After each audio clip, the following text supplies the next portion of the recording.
Olá, primeira série, tudo bem? Como vocês estão, meus amados? Professora Daiane aqui, mais uma conversa rápida com vocês, mais um vídeo rápido aí para falar sobre o nosso conteúdo, para falar sobre a nossa disciplina de Química, tá? Então, deixei aí para vocês uma revisão sobre modelos atômicos, né? Para que vocês façam aí a atividade avaliativa desta semana. Tem um resumão aí dos modelos atômicos para vocês relembrarem, né? E aí vou corrigir com vocês nesse vídeo aquela atividade que eu havia solicitado como tarefa para vocês enviarem lá pelo Positivo 1, certo? Então quero que vocês olhem lá na página 21 do caderno de atividades, onde vocês fizeram, né? Espero que tenham todos feito, tá? Não peguei ainda lá no Positivo, vou pegar hoje os alunos que me entregaram, né? Espero que vocês tenham conseguido fazer, é um exercício simples. Vou fazer a correção com vocês só para que vocês tirem aí alguma dúvida que tenha ficado e vejam como vocês foram aí na tarefa, tá? Então, na página 21 lá do caderno de atividades, o primeiro exercício que tem ali para vocês, ele está falando sobre o bário, né? O bário, que é um metal alcalino terroso que não é encontrado livre na natureza. Ele é encontrado normalmente junto a outros minérios, como carbonatos e sulfatos de bário, né? Ele é usado na fabricação de velas para motores, fogos de artifício, veneno para rato, algumas outras situações, tá? E aí traz ali algumas colocações, algumas situações para que vocês resolvam sobre o elemento bário, tá? A letra A tá pedindo para que vocês calculem o número, para que vocês identifiquem, né, o número de prótons do bário. Como que se identifica o número de prótons do bário? É o número atômico. Então, pela lógica aqui, né, número atômico do bário vai ser 56. O número atômico é 56, então o número de prótons é 56, né?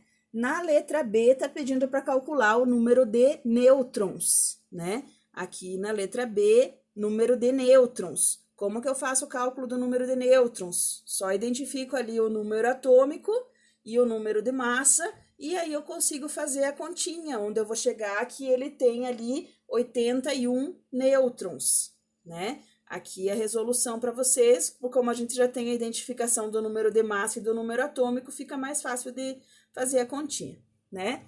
E na letra C, tá pedindo para fazer a representação do elemento químico, então só representar ele com número de massa e número atômico. Essa é a representação do elemento que aparece aqui para vocês, ok? Então, esse é o primeiro exercício ali que está falando sobre o bário, tá? O segundo exercício, o número 11, que estava ali na lista para que vocês fizessem, ele está falando sobre os isótopos. Lembrem que os isótopos são elementos, são o mesmo elemento, são átomos do mesmo elemento, porém com números de massa diferente, porque eles têm diferença ali no número de nêutrons, por exemplo, né? Então, no número de massa dá diferente e o número atômico vai ser o mesmo, porque é o mesmo elemento, tá? Então, nessa questão aqui, vou colocar aqui para vocês, né? Na questão, então, número 11, estava pedindo para identificar sobre os dois isótopos ali, o isótopo 121 e o 123, né, do antimônio, e verificar qual que é a resposta correta. E aí vocês estão vendo ali que está assinalada que ambos têm o mesmo número de prótons. Tem o mesmo número de prótons porque é o mesmo elemento químico, né? Então, se são isótopos, eles vão ter o mesmo número de prótons sempre, né? A questão seguinte, a número 12, ela identificava dois átomos, A e B, que são isóbaros. Isóbaros, então, são átomos que têm o mesmo número de massa, né? Se eles têm o mesmo número de massa, eles podem ser elementos de átomos diferentes, porque eles vão ter eles vão ter número de prótons diferentes, eles só têm o número de massa igual, né? Então, tá dizendo que os átomos A e B são isóbaros, né? Tem o mesmo número de massa, e aí ele tá dando ali um exemplo, né? Uma identificação, digamos assim, ele está colocando para vocês uma forma de identificar esse número de massa, ele deu em forma de equação. Então, com aquelas equações ali, 4x mais 5 é o número de massa, e o outro tem número atômico 2x mais 2, tá? E o átomo B tem o número de massa 5x menos 1. Então, através dessas colocações que estão aqui, é que ele fez a resolução para encontrar os valores que estavam pedindo ali, tá? Então, aqui, como que a gente faz a resolução disso aqui? Faz a substituição, né, com o número de massa e número de prótons, tá? Aqui, número atômico e número de massa, que ele identificou do A, e do B só o número atômico, e aí faz a resolução para chegar e encontrar os valores que ele pediu aqui, tá? Como são isóbaros, tem o mesmo número de massa, né?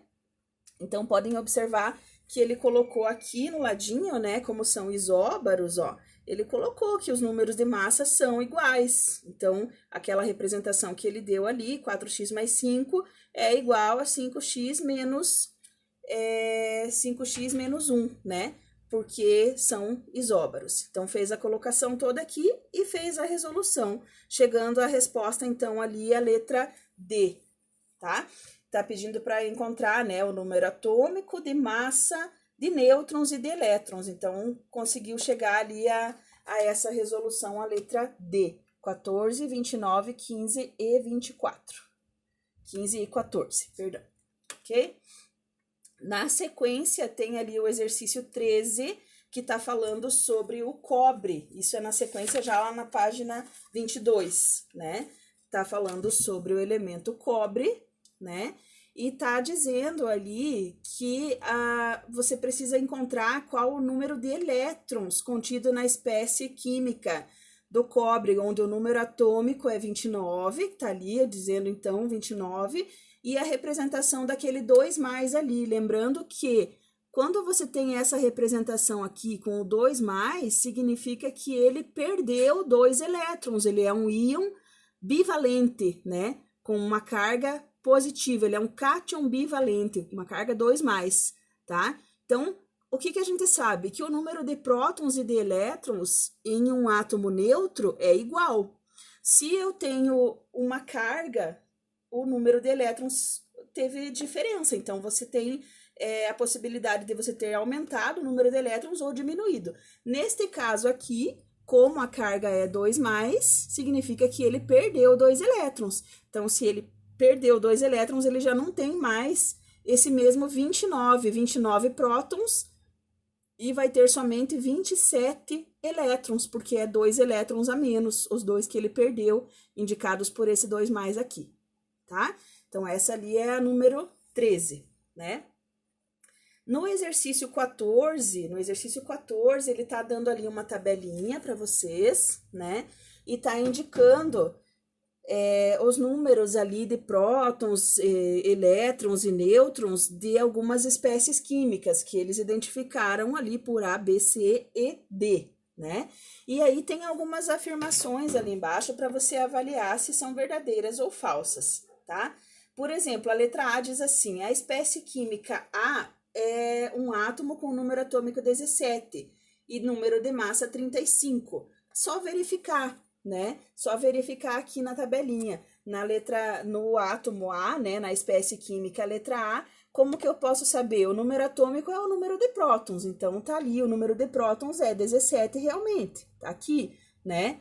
E o número de massa é 35. Como que eu posso saber se o número de massa é 35? Somando prótons e nêutrons. Então, como eu somando aqui o 17 prótons e o 18 nêutrons vai dar 35, então 35 é o número de massa, sim. Então, a letra A está ali verdadeira, né?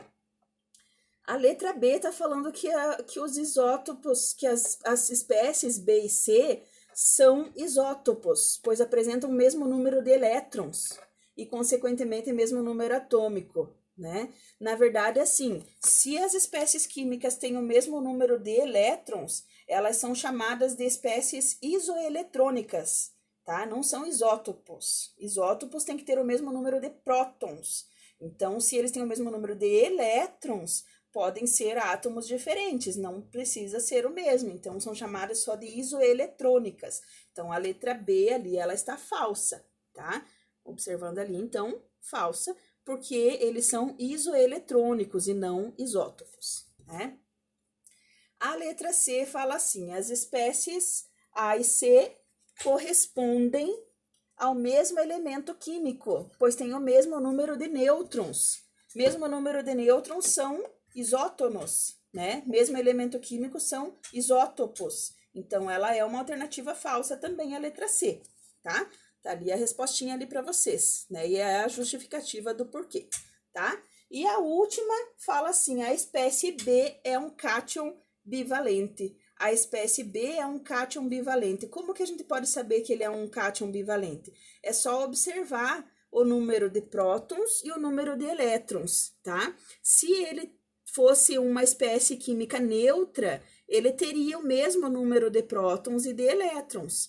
Como ele tem diferença aqui, ó, tem 20 prótons e só 18 elétrons, significa que ele perdeu 2 elétrons. Se ele perdeu 2 elétrons, ele vai ter aquela carguinha 2 mais, né? Então, eu poderia representar ele dessa forma aqui, ó, né? O cátion com a representação 2 mais significa que ele perdeu, coloquei virado aqui, né? A carga seria 2 mais, então ele é sim um cátion bivalente e a letra D é correta, ok? Então, espero que vocês tenham feito e que tenham conferido e que tenham ido bem nessas questões aí, que são bem simples, né?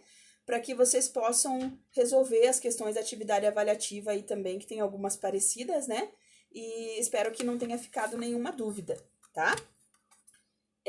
Por hoje é só isso, espero que vocês vão bem na atividade avaliativa e na sexta-feira, próximo encontro nosso vai ser só atividade, não vou enviar vídeo para vocês nessa data, tá? Tenham aí uma boa semana, umas boas avaliações, boas atividades aí para vocês, né? E até a próxima. Bons estudos, primeira série.